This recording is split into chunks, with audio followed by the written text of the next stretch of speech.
aku di sini nggak sendiri loh. Aku ditemani sama 2 temen aku nih. Jadi kita mau ngapain sih? Penasaran kan? Oke, sebelumnya kita mau perkenalan dulu ya. Kata pepatah, tak kenal maka tak sayang.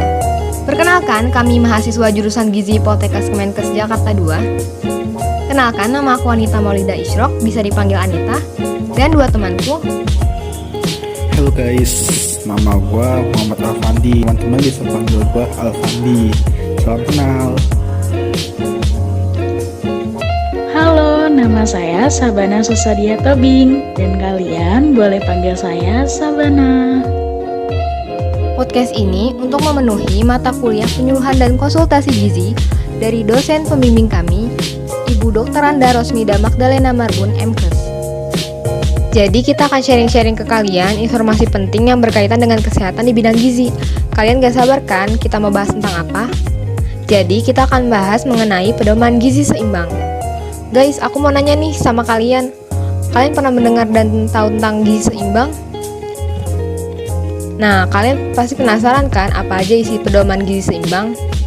Oke guys, langsung aja kita simak podcast ini supaya pengetahuan kalian makin bertambah. Oke, silahkan Fandi dan Sabana. Baik, terima kasih Anita. Baik ya guys, kita mulai saja. Jadi teman-teman pernah mengenal nggak sih atau pernah dengar apa itu pesan umum gizi seimbang? Itu isinya ada 10 guys, pesan atau kita bisa bilang disebut 10 pesan umum gizi seimbang. Jadi pasti teman-teman bertanya, apa sih isinya? Jadi biar teman-teman pada tahu, biar sini gue akan menjelaskan. Jadi teman-teman harus simak baik-baik nih. Yang pertama nih teman-teman, biasakan mengkonsumsi aneka ragam makanan pokok. Makanan pokok banyak kok, selain nasi ada mie, ada kentang, ada jagung, ada umbi-umbian dan sebagainya. Jadi idealnya tuh kita bisa mengkonsumsi karbohidrat ini bisa sampai 3 sampai 4 porsi per. Nah, yang kedua nih teman-teman, batasi konsumsi pangan manis, asin, dan berlemak. Kenapa sih harus dibatasin? Pasti teman-teman pada bertanya kan? Ayo yang bertanya kan? Nah, kenapa sih harus dibatasin?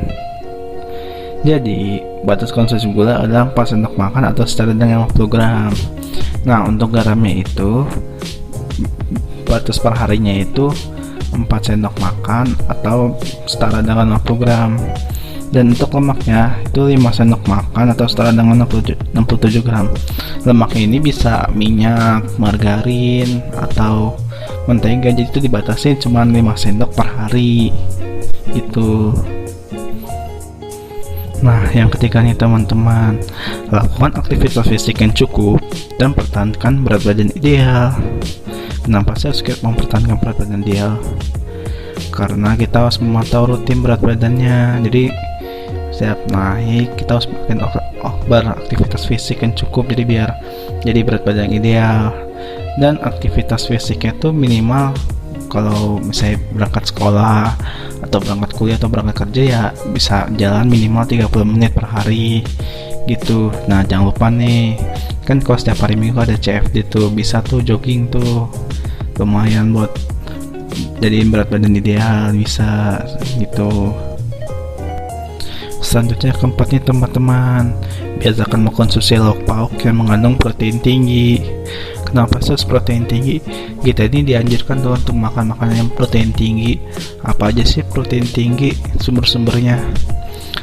Kalau dari sumber protein hewani ini ada ikan, ada daging, ada ayam, ada telur. Nah, untuk protein nabati itu seperti kacang-kacangan, tempe, tahu. Nah, yang kelima nih guys, cuci tangan pakai sabun dan air mengalir. Kenapa sih harus cuci tangan? Agar bakteri-bakteri yang ada di tangan kita tuh bisa bersih. Nanti kan kalau makan tuh kita pakai tangan atau pakai sendok tuh takutnya bakterinya nempel, jadi kemakan malah jadi penyakit. Nanti kayak di film Upin Ipin loh yang jadi makannya pakai cuci tangan, tiba-tiba dia sakit perut. Makanya jadi kalau mau makan, sebelum makan itu harus cuci tangan dulu, bahkan sesudah makan harus cuci tangan juga gitu. Selanjutnya yang keenam, biasakan sarapan pagi. Kita harus membiasakan sarapan pagi sebelum memulai aktivitas, karena tubuh kita membutuhkan energi agar kita dapat beraktivitas dengan baik dan optimal. Yang ketujuh, ini nih yang teman-teman sering lupain, yaitu biasakan minum air putih yang cukup dan aman. Teman-teman tahu nggak sih setiap individu membutuhkan berapa gelas air putih per hari? Jadi, setiap individu membutuhkan 8 gelas per hari untuk memenuhi kebutuhan cairan di dalam tubuhnya. Yang kedelapan, banyak makan buah dan sayur. Aku yakin pasti di antara teman-teman ada yang gak suka makan buah dan sayur. Makan buah dan sayur sangat penting loh teman-teman. Idealnya, menurut pedoman gizi seimbang, makan sayuran setiap harinya berkisar antara 3-4 porsi. Sementara, untuk buah-buahan, porsi yang ideal sesuai dengan pedoman gizi seimbang adalah 2-3 porsi. Selanjutnya, biasakan membaca label pada kemasan pangan. Kita sering banget nih melupakan hal ini. Ini juga penting loh teman-teman. Kita harus lebih teliti dalam membeli produk pangan dengan membiasakan membaca label pada kemasan yang akan kita beli dan konsumsi. Yang harus kita perhatikan seperti komposisi zat gizinya, label halal, dan tanggal kadaluarsanya.